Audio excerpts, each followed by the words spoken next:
Chapter 1. Her House, Our Start. When my girlfriend bought her house last year, I was proud of her. It was a beautiful two-story place in a quiet neighborhood, the kind of house that felt like it had a future in it. She invited me to move in with her and her 10-year-old daughter. Even though my name wasn't on the mortgage, I said yes without hesitation. My credit wasn't great at the time, and I already owned a smaller house that I rented out. We decided not to put me on the deed for now. Still, I was happy to help. I contributed $2,000 a month to the mortgage. It wasn't easy considering I had loans and credit card debt, but I made it work. It felt good, like we were building something together. Her daughter was amazing. She'd greet me every evening with a hug and 1,000 questions about my day. We'd play board games on the floor, laugh during movie nights, and she even started calling me her almost stepdad. It warmed my heart more than I ever expected. It felt like home. But home isn't just a place, it's also a feeling. And even the warmest home can start to feel cold when something shifts.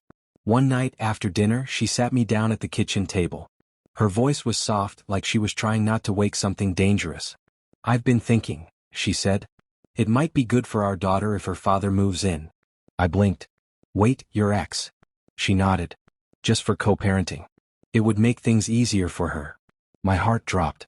I forced a smile and said I'd think about it, but inside something cracked. Because how do you build a home when someone else is being handed the key?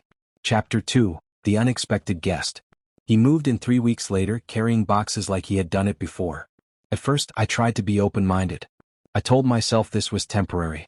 I reminded myself it was for their daughter's stability, that this was what mature people did. But the second he stepped inside, I felt the air shift. He knew where things were, where the plates were stacked, which drawer held the silverware, how to adjust the shower handle to get the right temperature. He wasn't asking questions. He was remembering. And she didn't flinch. She welcomed him like someone returning from a long trip, not someone starting a new chapter in someone else's life. At dinner, I sat across from them and watched them trade inside jokes while their daughter giggled between them. I smiled too, but inside I felt something twist. He started doing things that were small but meaningful. Fixing the squeaky cabinet. Helping her hang photos. Picking up her daughter from school when I couldn't. And the way he looked at her. It wasn't casual. It wasn't friendly. It was familiar. Intimate. Like a door had never really closed. And what scared me most wasn't that he still had feelings for her. It was the sinking feeling that maybe she still had feelings for him, too. One night, I came home early from work. I walked through the door and I heard laughter echoing from the kitchen. I stepped in quietly. There they were. Just the two of them. Standing side by side cooking. Laughing. She was smiling at him like I wasn't even part of the world they were in. They didn't even notice I was standing there. And for the first time since moving in, I realized how truly alone I felt in that house. Chapter 3. Third Wheel. From that night on, something changed in me. I started noticing every little thing. His shoes always by the door, his coffee mug in the sink, his cologne lingering in the hallway longer than it should have. He was everywhere. In the house. In their routines. In her laughter. And somehow, I was nowhere. I tried to stay calm. Mature. I told myself this was just a phase. I reminded myself that I was her partner now, not him. But each day it felt more like I was the outsider, and he was the one who belonged. I'd come home from work and find them cooking together. Sometimes she wouldn't even text me that he was picking up their daughter from school. It just happened. He fixed things around the house before I even knew they were broken. He helped her carry groceries, watered the plants, even sat next to her on the couch like it was normal. And every time he did, a part of me slipped further into the background. I finally gathered the courage to speak. One night I said, "I feel like I don't belong here anymore." She paused, clearly uncomfortable. "He's just helping with our daughter. You know that." I nodded. "Yeah, but who's helping us?" She didn't answer. She looked at me like I was making a problem out of something that didn't exist. But it existed. In every moment I felt invisible. In every quiet look he gave her when he thought I wasn't watching. In every second she didn't push it away. That night I sat in the spare bedroom. I looked at the closet where my clothes were only half hung. Boxes I never unpacked still lined the wall. I had moved in, but I never really settled. I stared at the room, at the boxes, at the life I had tried to build, and I thought, maybe it's time to stop pretending I'm part of something I never truly had. Chapter 4. Walking away. I didn't make a scene.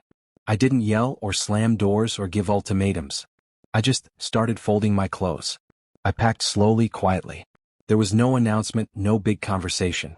Just the quiet hum of reality sinking in. Her daughter noticed first. She stood at the doorway hugging her stuffed bear. "Are you leaving?" she asked.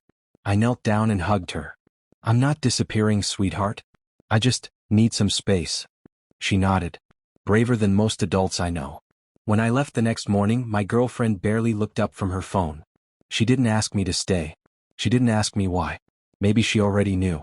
I moved into a small apartment on the other side of town. It wasn't much, just a one-bedroom with creaky floors and bad lighting, but it was mine. Quiet, empty, and in a strange way peaceful. Days turned into weeks. And then, the messages started. "Are you okay? Are you coming back? I could really use help with the mortgage this month." At first I ignored them. Not out of spite, but because I needed to breathe, to think, to stop feeling like an emotional backup plan. But then one evening there was a knock on my door. It was her. She stood there holding a grocery bag in one hand and a soft smile in the other. "Can we talk?" she asked. I stepped aside and let her in. We sat at my tiny dining table as she poured herself into apologies. She missed me. Her daughter missed me. She wanted me to move back in. I took a deep breath and asked her the one question that had been weighing on me. "Is he still living there?" She hesitated. That pause said more than any word she could have spoken. And in that silence, I felt my heart start to close. Chapter 5. My home, not yours. She looked down before answering. "Yes," she said. "He's still living there. But it's just for our daughter. That's all." I nodded slowly. I wasn't angry, just tired. So tired. I had loved her. I had loved her daughter. I had given what I could, my time, my money, my heart. I had tried to be part of something that, in the end, never really had room for me. She kept talking, explaining, justifying, maybe even hoping I'd offer to come back. Or at least continue helping with the mortgage. But I couldn't. Not anymore. "I'm sorry," I said gently. "But I can't do this. I can't go back to a place that never truly felt like mine. I can't keep investing in a home that was always his." She looked at me like she wanted to fight for something, but it was already gone. And the strange thing was, I didn't feel bitter. Just free. I walked her to the door and said goodbye, not just to her but to the version of me that stayed quiet. The version that settled for less. The version that tried to squeeze into someone else's picture. I still care about her. I still care about her daughter.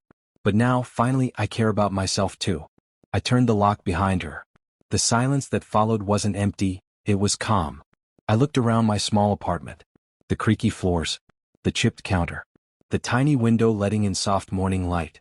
And I realized, this place, this imperfect, quiet, honest space, was finally my home.